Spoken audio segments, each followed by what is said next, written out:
Bonjour, je m'appelle Claudie Bourgeois, je suis audiologiste et je suis également professionnelle de recherche au Centre de recherche de l'Institut universitaire de gériatrie de Montréal. Aujourd'hui, je vous parle de l'audition et la communication chez les aînés. Il s'agit d'une deuxième capsule vidéo, donc si vous n'avez pas vu la première, n'hésitez pas à aller la consulter. Aujourd'hui, je vous parle des stratégies de communication que l'on peut utiliser lorsqu'on n'arrive pas à bien se comprendre. Aujourd'hui, on va vraiment se concentrer sur les stratégies de communication dans un contexte où il y a une personne qui a de la difficulté à entendre. Tout d'abord, il faut savoir qu'est-ce qu'une stratégie de communication.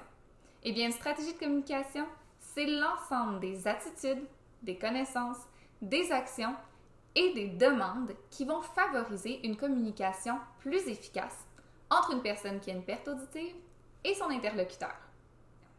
Un bris de communication, c'est tout simplement lorsque la personne ne comprend pas ce qui vient d'être dit, donc lorsque le message n'est pas compris. Les stratégies de communication sont généralement divisées en 3 grandes catégories. La première, les stratégies d'anticipation. La deuxième, les stratégies de réparation. Et la troisième, les stratégies de maintien. Les stratégies de communication sont utilisées tout le temps, en fait, pour rendre la communication plus efficace, pour la rendre aussi plus agréable, et c'est vraiment pour tout le monde, autant pour la personne qui a des difficultés à entendre que pour les autres personnes avec qui elle parle, que la communication devient beaucoup plus agréable lorsqu'on utilise les bonnes stratégies. Il y a des stratégies de communication différentes selon quelle personne vous êtes dans la communication. Est-ce que vous êtes la personne qui a des difficultés ou vous êtes la personne qui parle avec la personne qui a des difficultés? On a donc séparé nos stratégies en 3 catégories. En bleu, les stratégies pour la personne qui a des difficultés à entendre. En jaune, les stratégies pour la personne de l'entourage ou l'interlocuteur. Et en vert, les stratégies qui sont partagées. Première catégorie, les stratégies d'anticipation. Comme le nom le dit, les stratégies d'anticipation, c'est en fait avant notre interaction des stratégies qu'on peut mettre en place en vue d'éviter ou du moins de limiter les bris de communication qui vont survenir durant notre interaction. Premièrement, les stratégies partagées. Première stratégie, diminuer les sources de bruit. Donc, fermez la télé, fermez la radio, éloignez-vous si vous êtes à un endroit où est-ce qu'il y a beaucoup de gens. Arrangez-vous pour que le bruit soit moins fort. Parce que sinon, vous allez entendre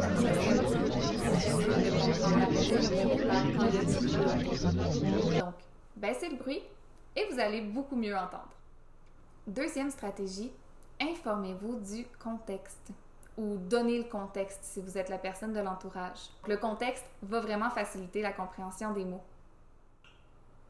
Finalement, assurez-vous d'avoir un bon positionnement. Si vous êtes la personne qui a des difficultés auditives, évitez d'avoir l'autre personne en contre-jour. Donc, si par exemple, je parle avec quelqu'un qui est dos à une fenêtre, je vais avoir beaucoup plus de difficultés à voir son visage parce qu'il va comme avoir un éblouissement à cause de la fenêtre. Donc, on essaie vraiment d'éviter les contre-jours et on se parle à un endroit où on arrive à bien voir le visage de la personne, qu'on est face à face, qu'on n'est pas trop loin. On ne se crie pas bord en bord de la maison, c'est pas super efficace comme stratégie. Donc, si on récapitule, les stratégies partagées, diminuez les sources de bruit, informez-vous ou informez du contexte et assurez-vous d'avoir un bon positionnement. Pour les stratégies d'anticipation, pour la personne qui a des difficultés auditives, la première, informez l'autre personne que vous avez de la difficulté à entendre. En lui disant d'entrée de jeu que vous n'entendez pas tout le temps bien, la personne ne va pas penser que vous n'êtes pas intéressé si jamais vous ne répondez pas à sa question ou si vous répondez incorrectement. Elle va penser au fait que, OK, il n'a sûrement pas bien entendu ce que j'ai dit. Également, en entrée de jeu, vous pouvez dire à la personne, voici les stratégies que tu peux utiliser, c'est ça qui m'aide pour bien comprendre. J'ai de la difficulté à entendre, est-ce que tu pourrais juste parler un peu plus lentement ou un peu plus fort? Ça va vraiment m'aider à bien comprendre. La personne va pouvoir utiliser ces stratégies-là et ça va faciliter la communication. Une autre chose à faire, c'est de bien se préparer avant une interaction. Donc, si par exemple, vous vous en allez chez le médecin, préparez votre carte d'assurance maladie, préparez votre liste de médicaments, préparez ce que vous savez qui risque d'être utile lorsque vous allez être à votre rendez-vous.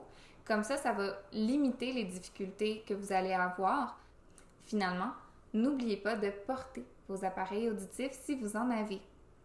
Effectivement, les personnes qui ont des difficultés auditives et qui ont des appareils auditifs, l'appareil vient augmenter le volume des sons que votre oreille n'est plus capable d'entendre.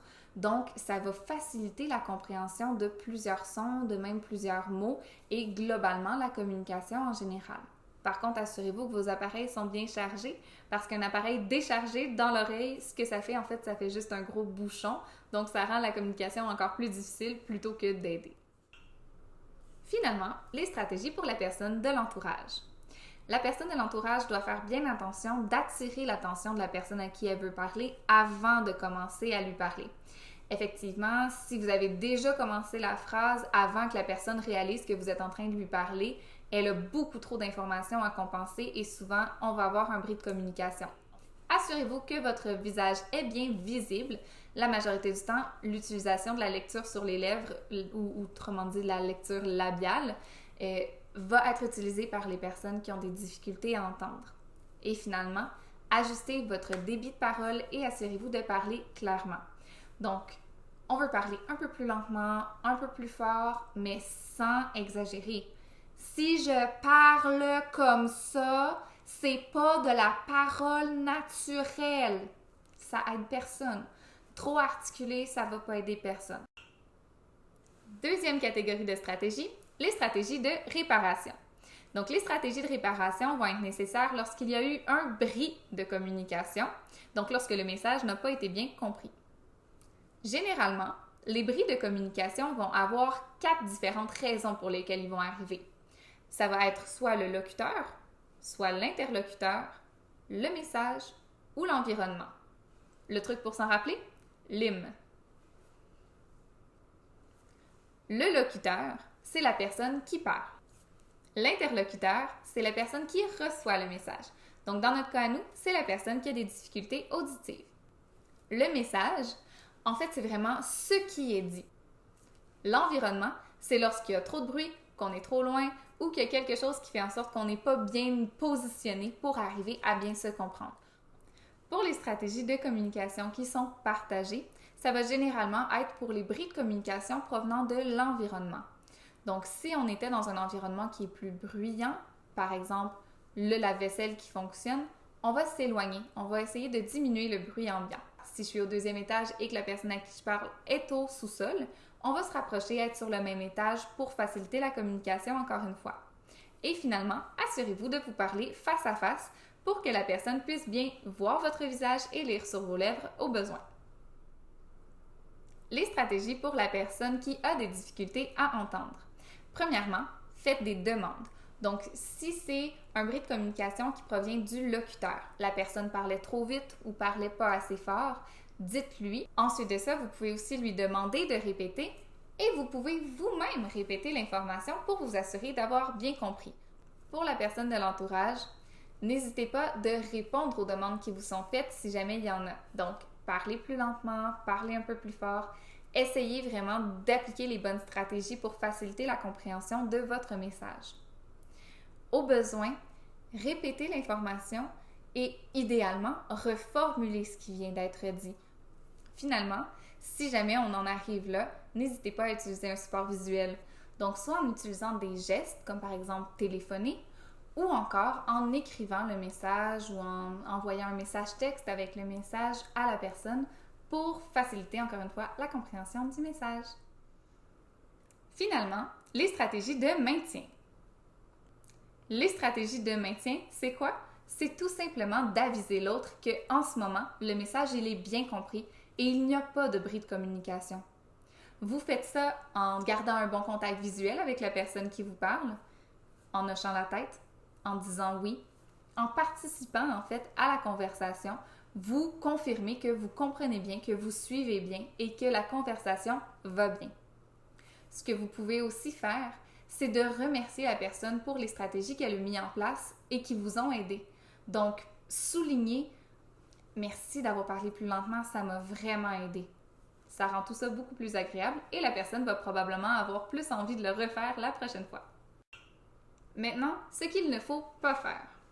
On va souvent voir des personnes qui ont des difficultés auditives qui vont se mettre à monopoliser la conversation. Donc, ils vont parler, et il n'y a jamais personne qui est capable de rentrer un mot. C'est beaucoup plus facile de savoir ce qui est dit, mais c'est un petit peu moins agréable comme genre de conversation. L'autre chose qui est à éviter, faites pas semblant que vous avez une audition normale. Faites pas semblant que vous avez bien compris si vous n'avez pas compris. C'est juste plate pour vous parce que vous comprenez pas ce qui a été dit. Vous manquez toutes ces belles conversations-là. Donc, à la place, utilisez les stratégies qu'on vient de vous présenter. Ça va rendre la conversation beaucoup plus facile.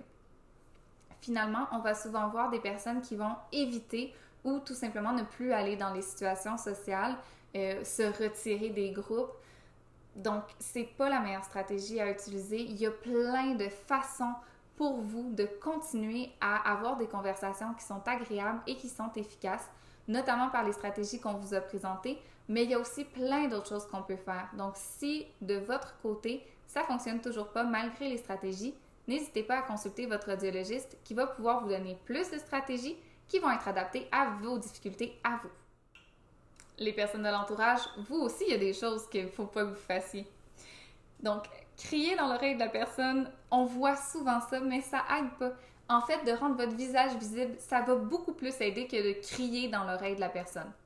L'autre chose à éviter, on vous l'a déjà dit, parler de façon exagérément lente ou forte. Comme on disait plus tôt, reformuler au lieu de répéter 4, 5, 6 fois le même message. On évite aussi de parler à la place de la personne. C'est pas parce qu'elle a de la difficulté à entendre qu'elle a perdu l'usage de sa voix. Donc, si une question lui est adressée à elle directement, laissez-la répondre. Si elle n'a pas compris, répétez-lui la question. Souvent, quand ça vient d'une personne qui est familière, donc notre proche, on va arriver plus facilement à comprendre le message, mais laissez-la parler. Et finalement, ne pas avoir une attitude négative. Donc, il ne faut pas perdre patience. Il faut rester ouvert d'esprit, rester calme. N'hésitez pas à répéter plus souvent, à reprendre le message plus lentement, mais restez positif dans tout ça parce que ça aide personne quand tout le monde est négatif envers la situation.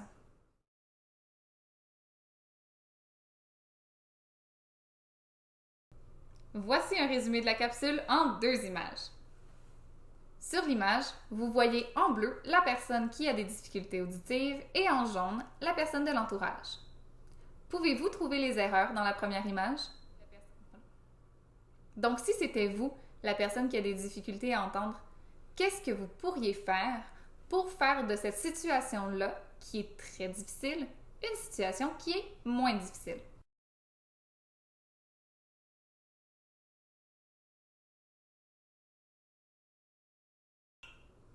Vous voyez dans cette deuxième image que la situation est beaucoup plus facile. La lumière est allumée. Le lave-vaisselle est éteint. On est plus loin de la foule, donc on s'est écarté un peu, ou tout simplement, on est dans une situation où il n'y a pas de foule. On a ouvert les rideaux pour avoir plus de lumière, en s'assurant toujours d'avoir la personne qui a des difficultés à entendre en contre-jour et non pas son interlocuteur. On s'est rapproché de la personne avec qui on parle.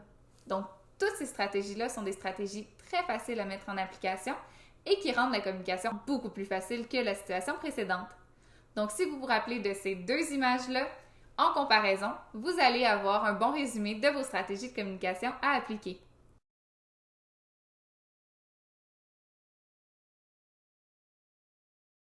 Donc, si on résume nos stratégies à utiliser, la première, réduire le bruit ambiant. La deuxième, se rapprocher de la personne avec qui on parle. La troisième, parler face à face. La quatrième, préciser le sujet de la conversation ou s'en informer. La cinquième, parler clairement et lentement, en articulant bien mais sans exagérer. Et la sixième, reformuler le message ou le simplifier plutôt que de répéter l'information qui n'avait pas été comprise. Pour plus d'informations, n'hésitez pas à vous référer à quelques ressources que nous vous mettons juste ici. N'oubliez pas que nous vous avons préparé 4 capsules vidéo, donc n'hésitez pas à regarder la première si vous ne l'avez pas fait et les 2 suivantes.